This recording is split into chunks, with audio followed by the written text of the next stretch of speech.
දවස් 5ක් කල් දෙන්න. ඒ කියන්නේ ලබන බදාදා උදේ 8 වෙනකම්. ඒ වෙනකොට ඔයා රංගත් එක්ක මේ ගැන සාකච්ඡා කරලා තීරණයකට එන්න ඕනේ. එම නැති වුණොත් මට සිද්ධ වෙනවා මගේ කැමැත්ත ආපහු ගන්න. තේරුණා? මම මෙච්චර ආදරේ කියලා කලින් මට දැනුණා නම් මං ඉන්ද්‍රජිත් අංකල්ට වැඳලා හරි කියනවා මං හිරුනිට ආදරේ කියලා. ෂුවර්. ඒ මොකද මේ? මම පලිඟු කියලා හිතුවද? ෂිට්. ලැජ්ජ නැද්ද හලෝ පිට කොල්ලෙක්ගේ උරහිස්සට ඔළුව තියාගෙන ඉන්න? ආ?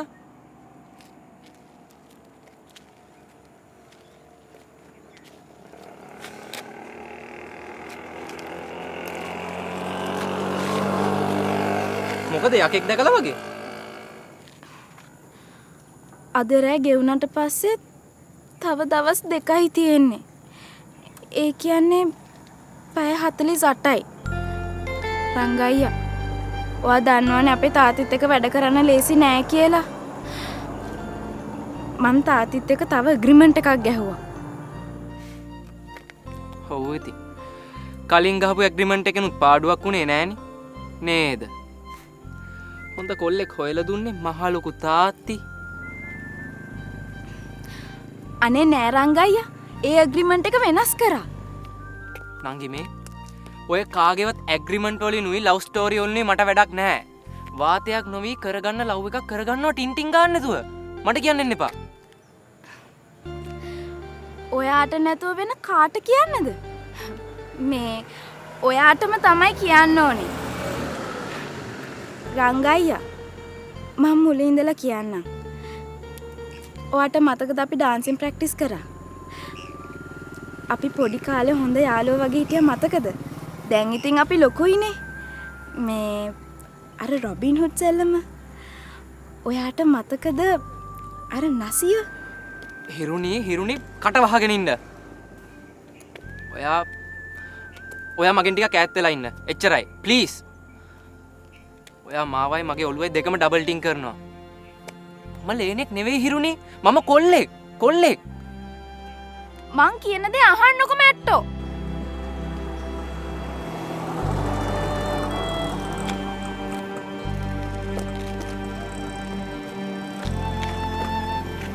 ඔව්.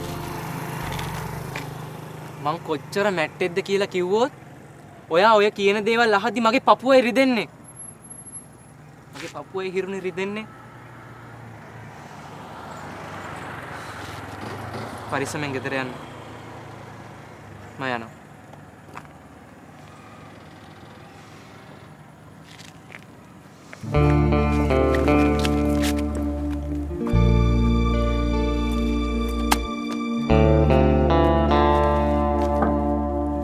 මං කියන දේ අහගෙන ඉන්න බැරි නම් ඇයි ඔයාගේ පපුව රිදෙන්නේ කියලා තේරුම් ගන්න රංගයියා. මං ඔයාට ආදරෙයි.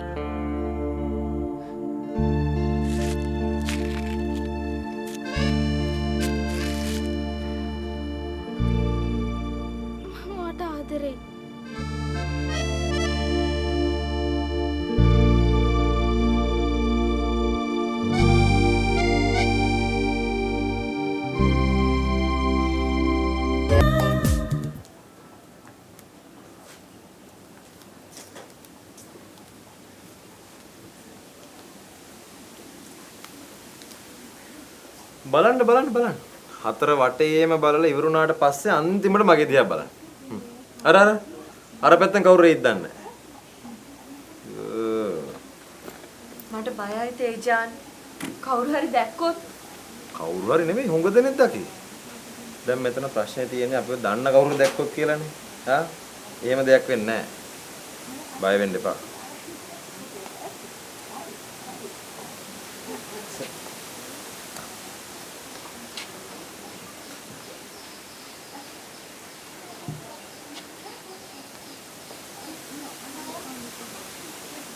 මොකද hina වෙන්නේ? දැන් බය ඉවරද?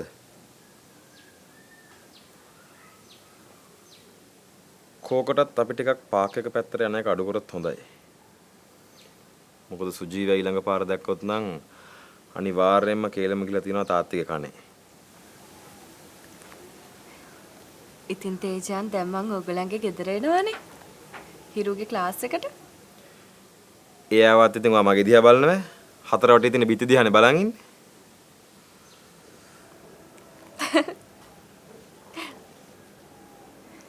හරි එහෙනම්. දැන් ඔයා SP ආගන්නකෝ. පියාගන්නකෝ. මාව සර්ප්‍රයිස් කරන්නනේ හදන්නේ. හා?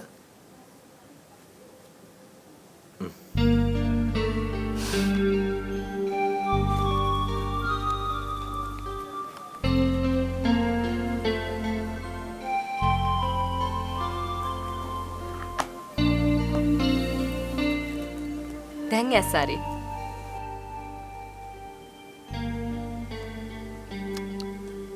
එයි මට මේ gift එකක්.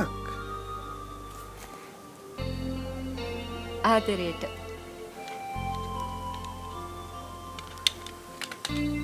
ලස්සනයි. ඒ වුණාට මට මෙහෙම වියදම් කරන්න එපා. ඔයාට දැන් වෙනදටත් වැඩිය ගෙදරට වියදම් කරන්න වෙනවනේ.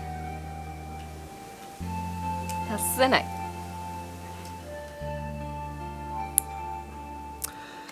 මට මේක ලස්සනයි නම් තමයි. එනකොට මේක හරියන්නේ ඔයාට. ඔයාම මේක තියාගන්න.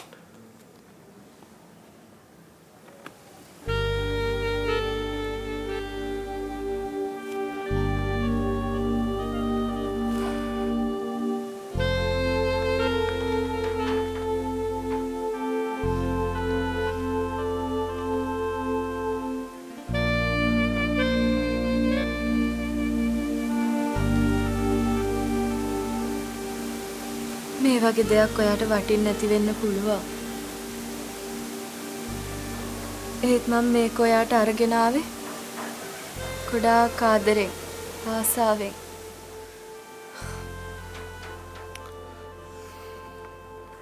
ඒ පාර දැන් ඒකටත් අඬනවද?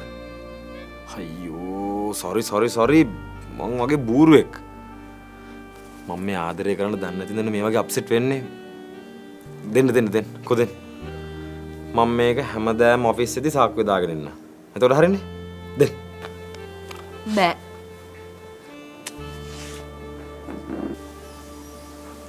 මම මේ පෑන ආයෙත් දෙන්නේ. ඔයා හරියට ආදරය කරන්න දැනගත්ත දවසට.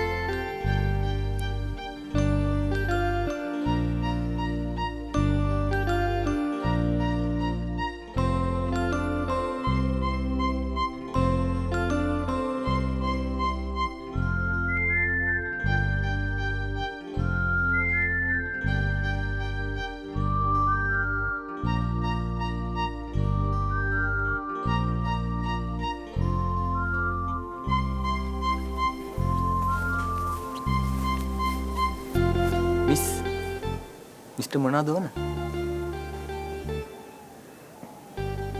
ආදරේ. මිස්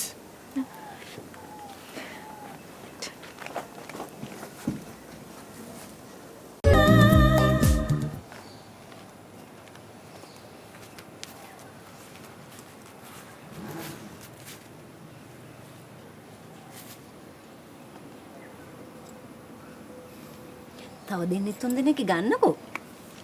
වාගේ මොඩල් බෑන්ක් එකේ ලස්සන ගර්ල්ස්ලා ඇතිනේ. ඔයාලා මොනව කරන්න හදනවද කියලා මට නම් තේරෙන්නේ නැහැ. දැන් මේ පෙන්නන මොඩල් කෙනෙකුට බැරිලා හරි තේජාන් කැමති වුණොත් මොකද කරන්නේ? බන්දලා දෙනවද? නෑ කසාද බන්දලා දෙන්න නෙමෙයි. මට ඕනේ මේ දෙන්නගේ හොර අල්ලගන්න. අද නම් මම මේ අයියාගේ නංගිගේ හොර වැඩ අල්ල ගන්නවාමයි.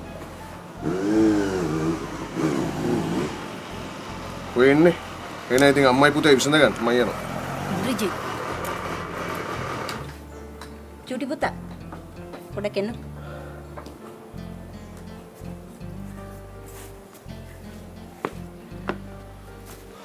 අම්මේ චුටි පුතා.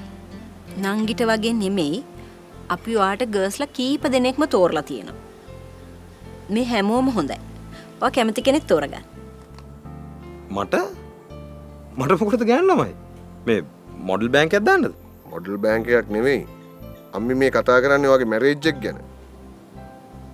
මැරි කරන්න මට මොකටද තව ගෑන් ළමයි?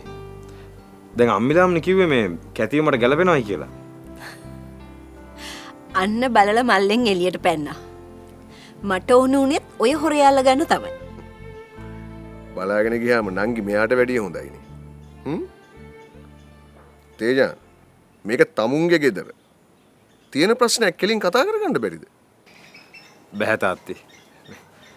තාම මේකට දවස ආවේ නැහැ. මං හිතාගෙන ඉන්නේ අම්මිලා මෙයාව පිළිගන්න දවසනකම් පොඩ්ඩක් ඉවසනවායි කියලා. අපි නෙවෙයි ඒ ළමයින්ගේ දෙමව්පියෝ තමුන්ව පිළිගනීද කියන ප්‍රශ්නේ අපිට තියෙන්නේ.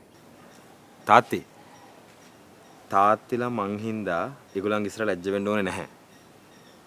මමම මේ ගැන කැතිගේ මමිත් එක්ක කතා කරන්න. එතකොට ඉවරයිනේ.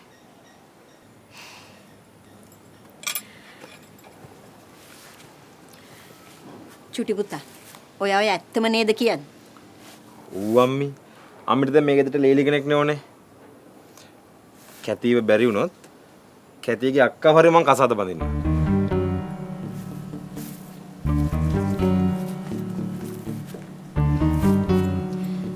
දැක්කනේ අපි හිතන තරම් අපේ ළමයි නරක නෑ.